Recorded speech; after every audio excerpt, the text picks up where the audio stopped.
Hola, antes de empezar el video quiero contarte que en la descripción tenés un link para que puedas obtener el material de estudio y otro link para un formulario donde puedes contestar las preguntas y también escribir tus dudas con tu correo para que te contestemos. Ahora sí, vamos al estudio.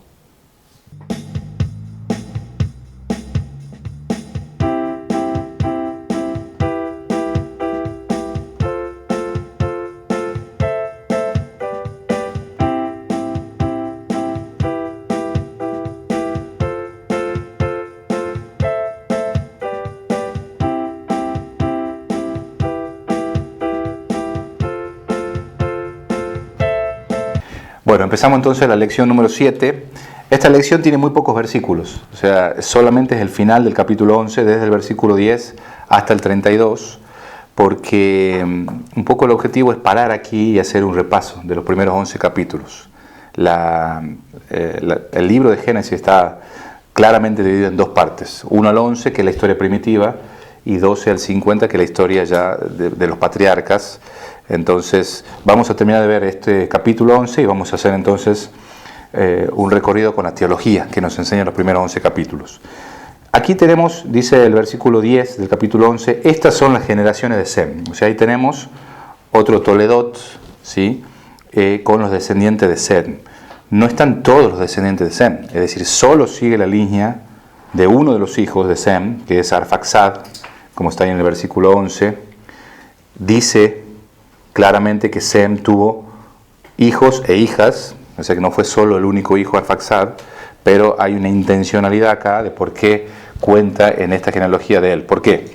Porque a través de él, o de Arfaxad, aparece Eber, que ya apareció en el capítulo 10, de donde toma nombre los hebreos, o sea, Eber es muy importante, y en el capítulo 10 se menciona que Eber tuvo dos hijos, uno del cual se habla mucho en el capítulo 10, Joktam, y otro que se menciona muy poco, que es Peleg.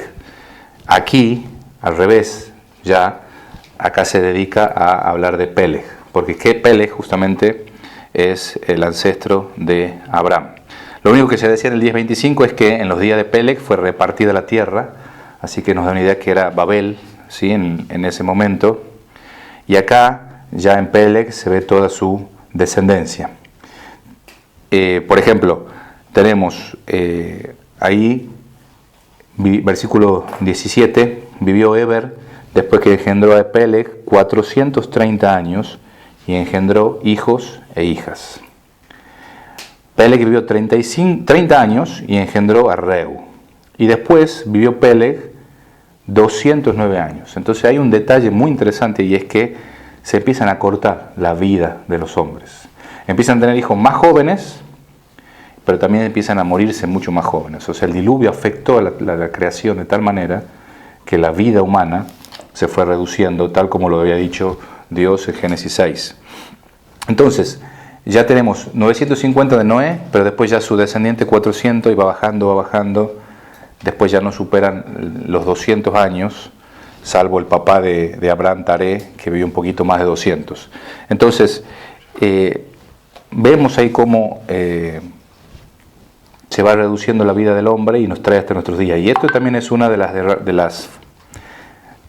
los argumentos de por qué creemos que los años que se mencionan en Génesis son los años que nosotros manejamos actualmente.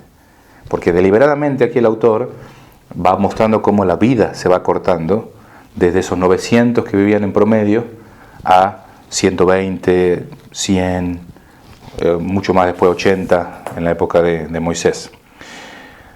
Y acá lo que nos está haciendo este pasaje es introduciendo la vida, o la familia, de Abraham.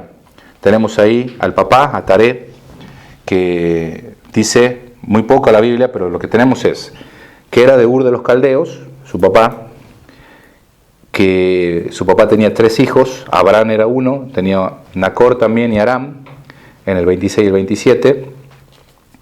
Su nieto, el nieto de Taré, era Lot, que es muy famoso en la Biblia también, que murió en Harán, dice la Biblia, este Taré, ahí en el versículo 31, tomó Taré a Abraham su hijo y a Lot, hijo de Aram, hijo de su hijo, y a Sarai su nuera, mujer de Abraham su hijo, y salió con ellos de Ur de los Caldeos para ir a la tierra de Canaán, y vinieron hasta Harán y se quedaron allí. y bueno, y ahí murió Aram. Vivió pocos años, fíjense, versículo 32, fueron los días de Taré, 205 años, y murió Taré en Aram. Y según Josué 24:2, también dice que fue un idólatra, fue una persona idólatra, el papá de Abraham. Nosotros tenemos a Sem por un lado, hijo de Noé, ¿sí? Si uno hace los números, él tenía 320 años cuando nació Taré, así que podemos ver, digamos, entre el hijo de Noé, que es Sem, y ya unas generaciones después, 3 siglos más tarde básicamente, ya su descendencia era idólatra.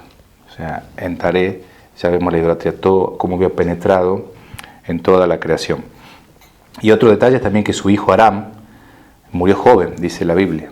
Entonces también otro fenómeno, ahora los padres empiezan a enterrar a los hijos, que es la realidad de la fragilidad de la vida, la brevedad, la incertidumbre de la vida y la importancia también de estar preparado para el encuentro con Dios.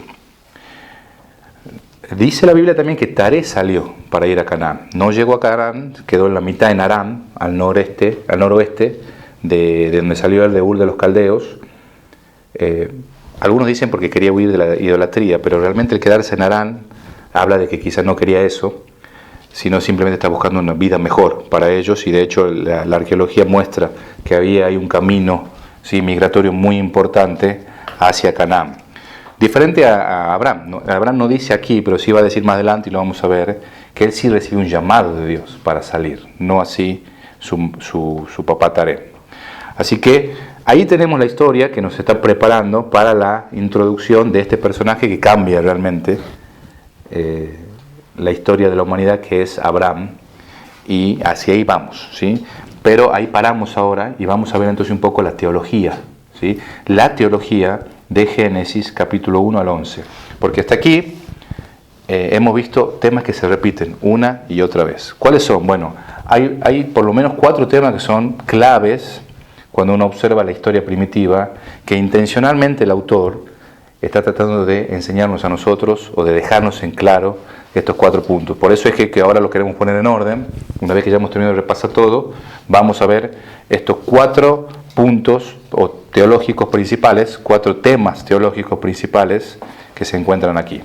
¿Listos? Vamos con eso. Entonces, los 4 temas teológicos principales los voy a mencionar y después los desarrollamos brevemente, ¿sí?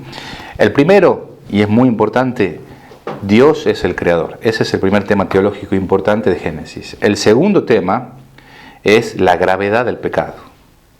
El tercer tema teológico importante aquí es el juicio de Dios. Y el cuarto tema teológico es la presencia asombrosa de la gracia sustentadora a pesar de todo. Vamos a ver cada uno. Primero, Dios como creador. Fíjense, Génesis 1 de entrada, tiene ahí el autor sagrado una presentación bella en la lengua hebrea de que todo lo que existe surgió solo y sencillamente por el mandato libre y soberano de Dios.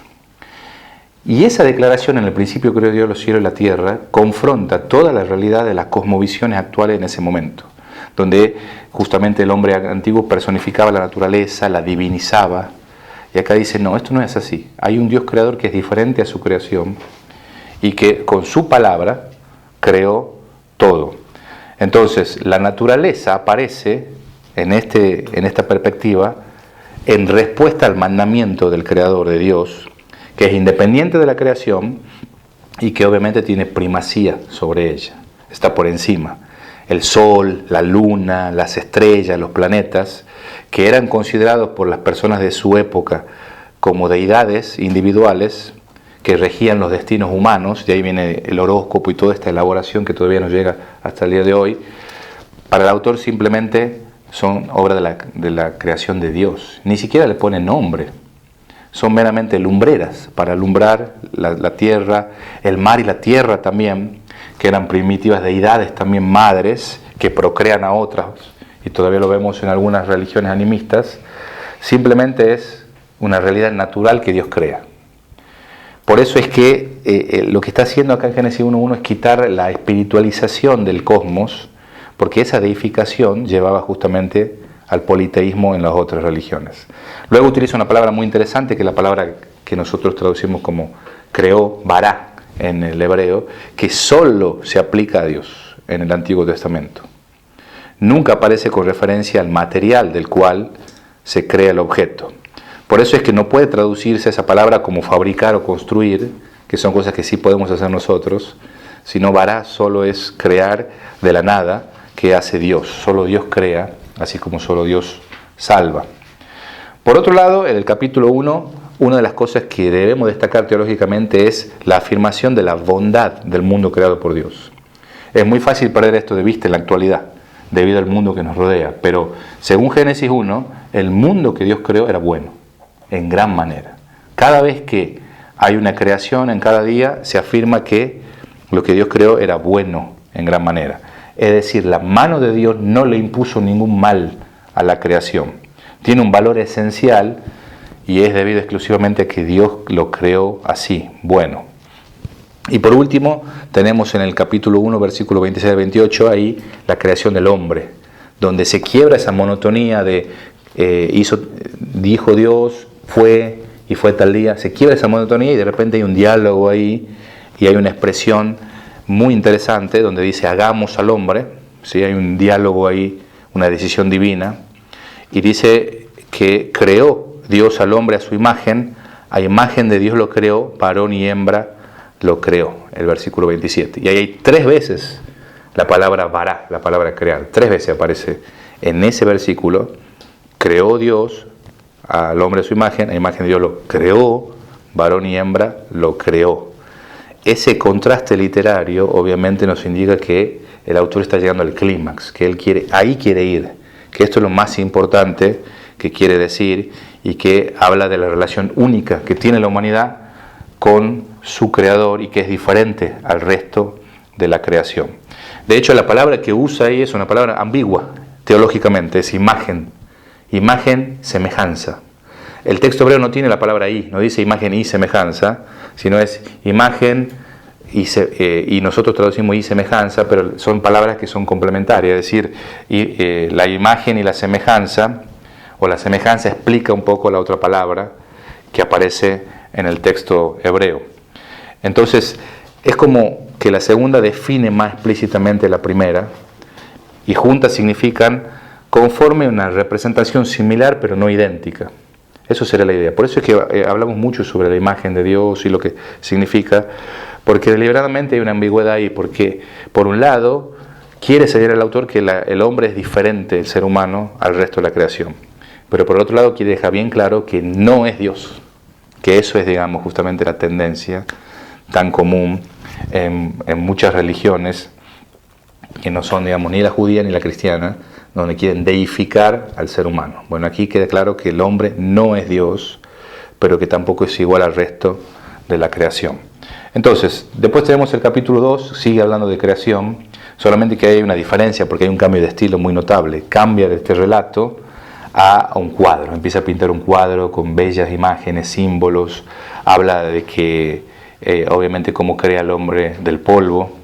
Entonces tenemos que entender que son relatos complementarios, porque el capítulo 1 relata todo lo que existe y que es obra de la expresa actividad creadora de Dios, pero el capítulo 2 está conectado con el capítulo 3 y lo que quiere hacer básicamente es dar cuenta del origen del hombre y del huerto del Edén, preparando así el escenario para el drama del capítulo 3.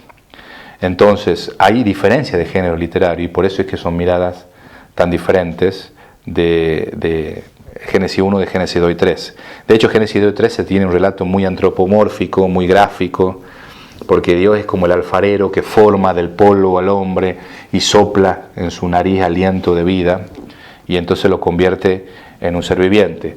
Y eso también habla, por un lado, de la fragilidad del hombre, es polvo, pero por otro lado de la grandeza que tiene, porque está hecho a la imagen de Dios y Dios sopla su aliento de vida. Por eso quizá en vez de hablar de cuerpo y alma, tendríamos que decir que hablamos de cuerpo y vida. Eso es el hombre, es cuerpo y vida.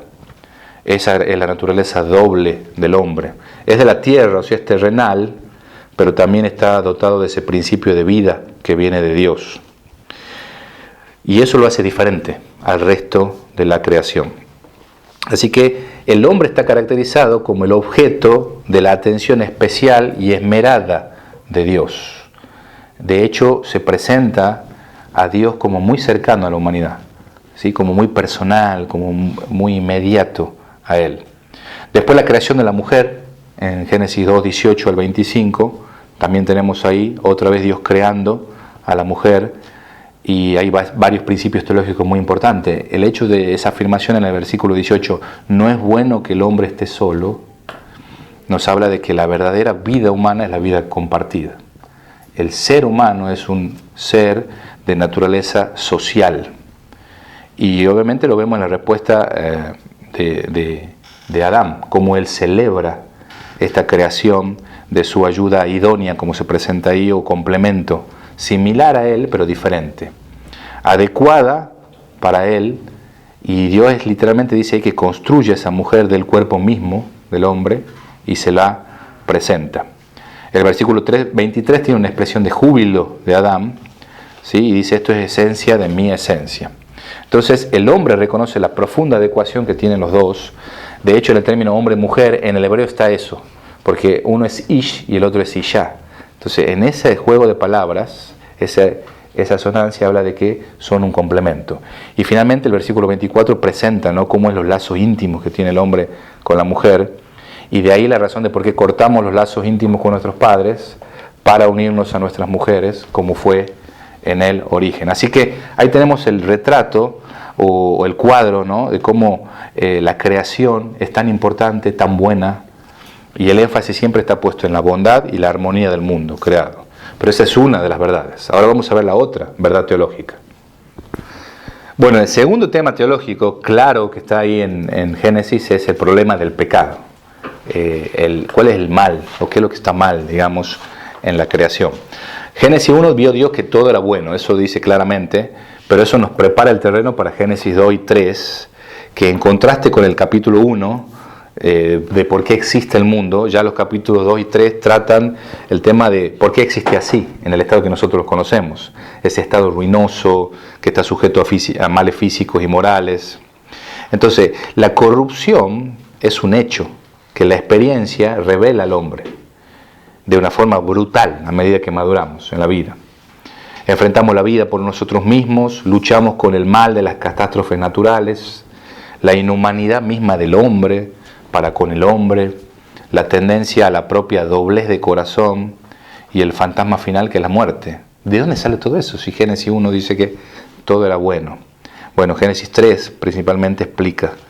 Y la pregunta quizá que uno podría hacer es cómo uno reconcilia la bondad, la justicia y el amor de Dios con la verdad, según la cual todo se origina en Dios. Bueno, lo que dice la Biblia en Génesis 3 es que no hay una plena continuidad entre el mundo tal como fue creado originalmente y el estado en que lo conocemos. O sea, algo pasó ahí en el medio que lo distorsionó, lo cambió, y por eso es que ya no es como era. De hecho, el autor comienza en el capítulo 1 describiendo un mundo ideal, el capítulo 2 describe unas relaciones ideales entre el hombre, la mujer, con los animales, en el huerto, todos comiendo hierbas o siendo vegetarianos. Pero lo que dice el capítulo 3, justamente, que la realidad fracturada, alienada, destruida, en confusión, quebrada, se debe a la humanidad y a la decisión del hombre, y no a Dios. Es decir, el hombre o la humanidad y no Dios es responsable de esta diferencia. Eso es lo que básicamente dice Génesis capítulo 3. Si bien hay tareas que cumplir en el Edén, no existe lucha ni dolor para arrebatar a la tierra dura el sustento para la vida. No crecen los cardos ni los espinos. De hecho, se está describiendo un mundo ideal ahí, que está en paz y en comunión con Dios. Por eso Génesis 1 y 2 es un cuadro elocuente de la inocencia humana, porque no existe aún el pecado. Pero en el medio del huerto hay dos árboles, y eso es muy importante, son dos árboles diferentes. Uno es el árbol de la vida y el otro es el árbol de la ciencia, del bien y del mal. El segundo es obviamente objeto de largo debate, porque no sabemos, debido a la narración, qué significaba eso en ese momento, digamos. Solo lo podemos, a través del desarrollo, inferir que ese árbol de la ciencia del bien y del mal estaba simbolizando ahí en el huerto el derecho de la plena libertad de elección entre el bien y el mal del hombre. Entonces la pareja humana, al comer de ese árbol, se propone ser como Dios, como es la tentación de la serpiente. Significa eso determinar por sí misma lo que es bueno y malo, establecer la autonomía moral sobre el bien y el mal, y por consiguiente usurpar la prerrogativa divina. Esa era una prerrogativa de Dios, decir lo que está bien y lo que está mal. Bueno, a partir de entonces el hombre comienza a usurpar esa prerrogativa y quiere ser su propia medida de lo bueno y de lo malo. Bueno, primero tenemos las artimañas sutiles de la serpiente que llevan a la mujer a dudar de la palabra de Dios, o sea, del poder de Dios y de la bondad de Dios. Esas son dos cosas que vimos ya en la lección. Cuando ella mira, dice la Biblia que come, o sea, mira, toma y come. Ese tomar y comer obviamente produce esa catástrofe que a partir de Génesis 3 empieza a describir.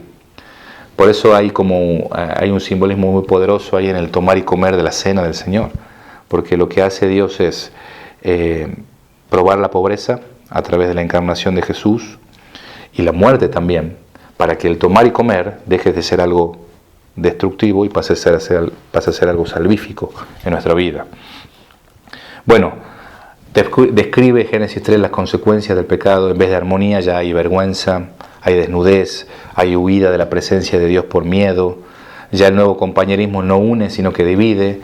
Adán le echa la culpa a Eva, Eva le echa la culpa a la serpiente. Entonces, voluntariamente pecador, ya el hombre pierde la comunión libre y directa con Dios y tiene que luchar contra el mal y la tentación en todos los niveles de su existencia. Esa es la realidad de Génesis 3. Lo que hace luego entonces el relato a partir de Génesis 4 y de ahí en adelante es demostrar la profunda gravedad del pecado. Una vez que ya el pecado ingresa al mundo, pronto ya alcanza proporciones monstruosas. Nosotros ya tenemos en la segunda generación, que es Caín y Abel, el homicidio, el fratricidio, digamos, un hermano matando a otro hermano. Luego tenemos reseñas de las generaciones subsiguientes en el capítulo 4, las generaciones subsiguientes de Caín, y llega el clímax de la depravación con el canto de la espada de Lamec, ¿no? Ese canto de venganza. Si Caín fue vengado 7, Lamec va a ser 70 veces. Entonces los dos pasajes, tanto la historia de Caín y Abel como toda esta genealogía de Caín, aunque son diferentes en cuanto a forma, lo que están tratando de mostrar, o el interés se centra, no tanto en quiénes fueron los descendientes de Caín, sino el estilo de vida y el tipo de vida que llevaban. Entonces, si lo vemos desde un punto de vista teológico, uno puede ver cómo con suma efectividad el autor muestra el cambio de actitudes que acompaña justamente al surgimiento de la cultura. Primero la caída, después el fratricidio y por último ya la venganza. Y todo esto son motivos inclusive de alarde al final por parte del hombre. Por eso es que tenemos 6.5, un versículo muy importante. La maldad de los hombres era mucha en la tierra, y todo designio de los pensamientos del corazón de ellos era de continuo solamente al mal.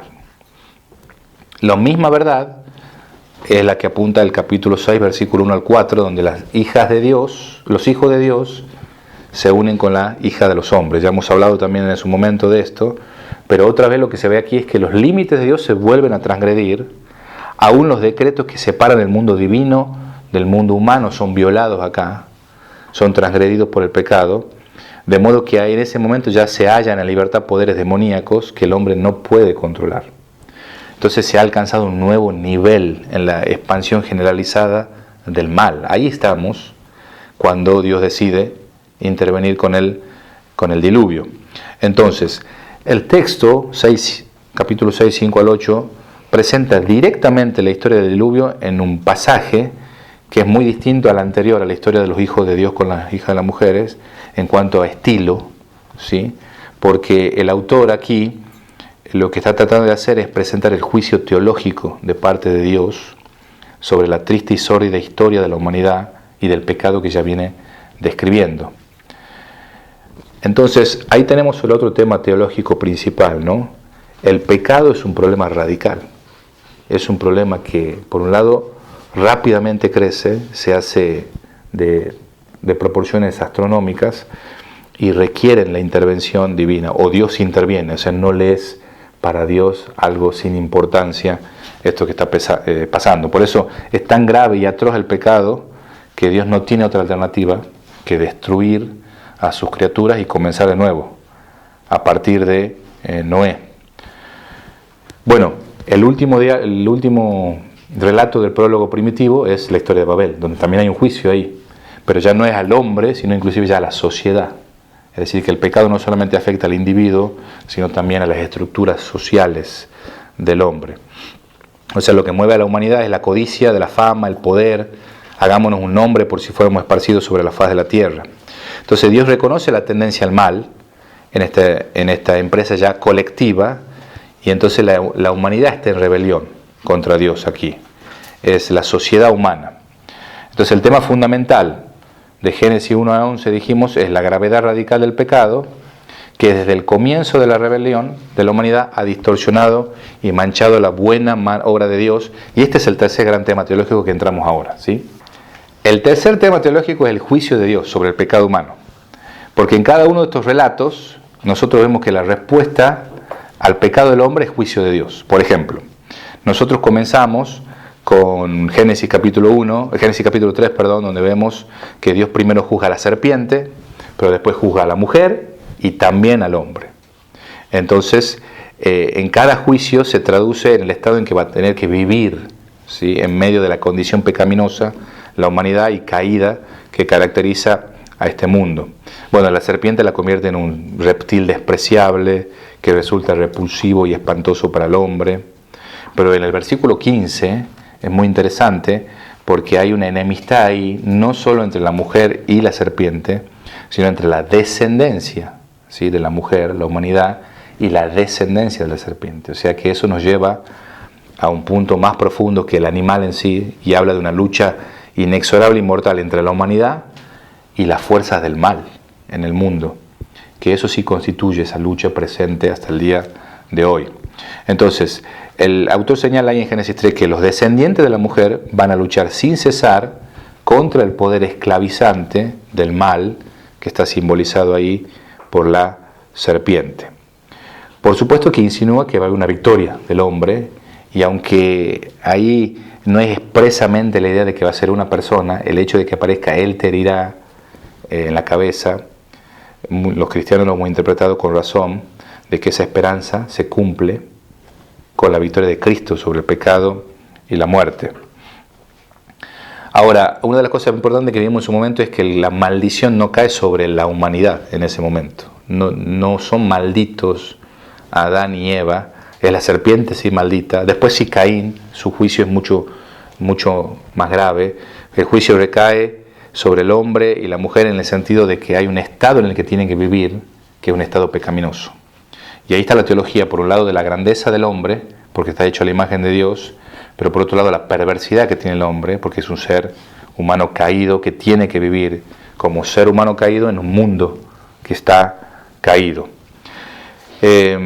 Bueno, ahí nosotros tenemos que tener en ese sentido interpretar las consecuencias del pecado, porque muchas veces se ha expresado como normal consecuencias del pecado. Y es como muchas veces, o en algunos contextos quizás, se ha declarado que la mujer tiene que ser o mantenerse servilmente sujeta al marido, porque eso es lo que dice Génesis 17 al 19.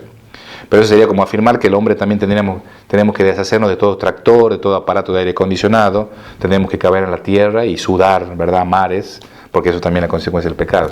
Es una mala interpretación de ese texto. Luego, aunque fue severo el juicio sobre el pecado del hombre y la mujer, fue más severo sobre Caín. Sobre Caín fue tremendo, porque la misma tierra de la cual él dependía no le iba a poder brindar las dos cosas esenciales que nos brindaba la tierra, que era el sustento y la habitación. Ninguna de estas dos cosas iba a poder experimentar Caín, sino que iba a tener que andar como un vagabundo en el lejano oriente. Bueno, el máximo ejemplo y paradigma de juicio de Dios es el diluvio. Por medio de ese relato, el autor se propone expresar en términos aterradores que el pecado humano acarrea juicio de Dios.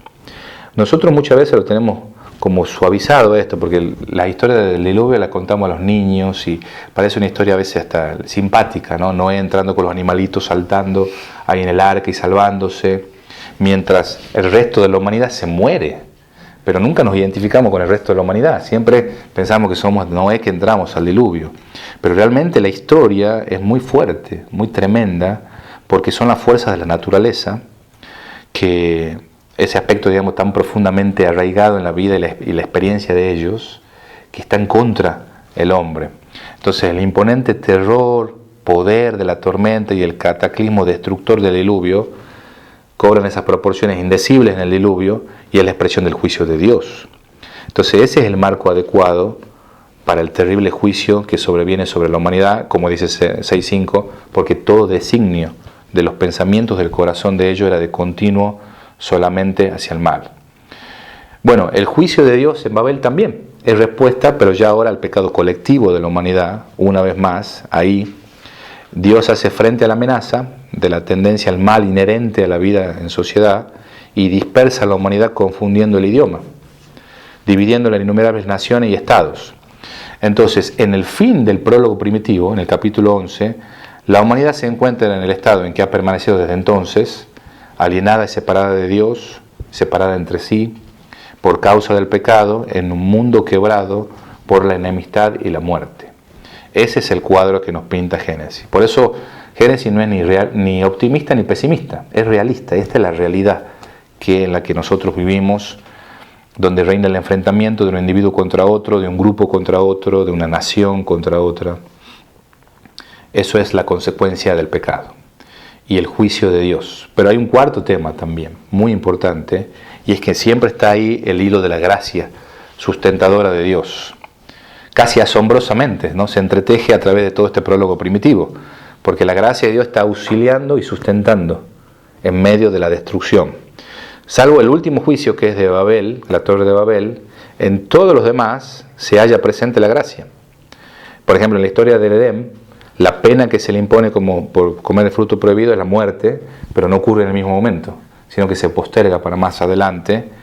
Entonces Dios muestra cierta clemencia ahí, posponiendo la muerte a un futuro no especificado.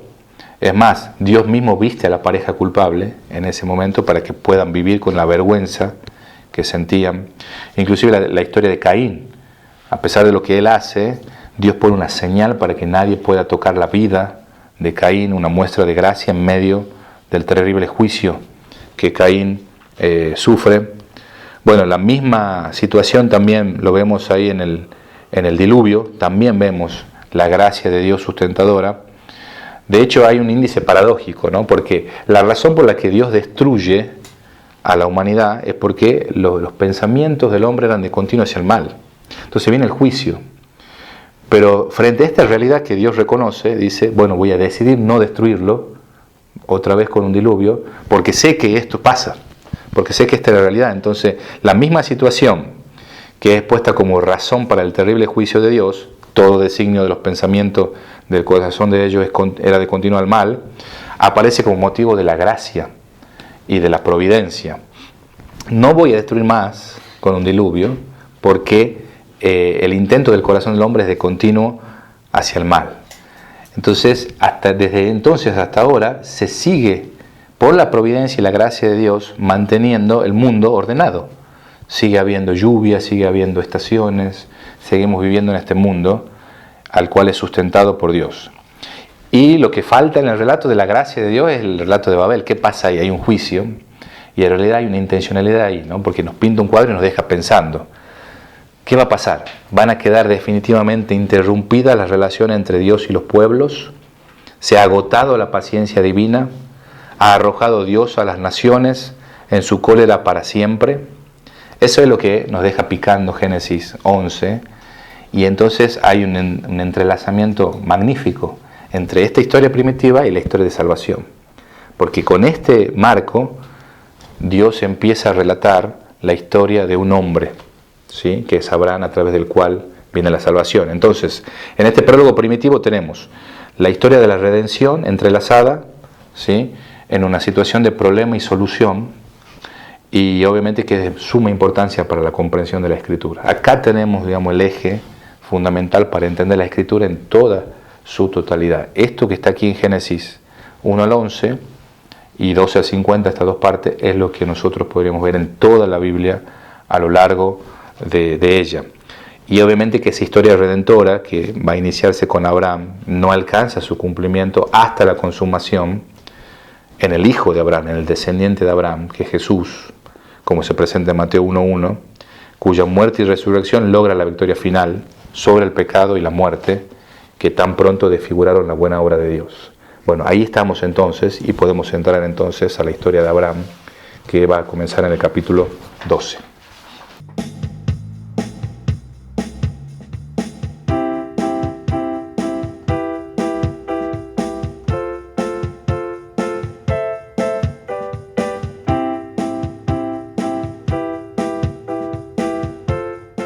Gracias por llegar hasta el final de este video. Oro y espero que sea de utilidad para su vida.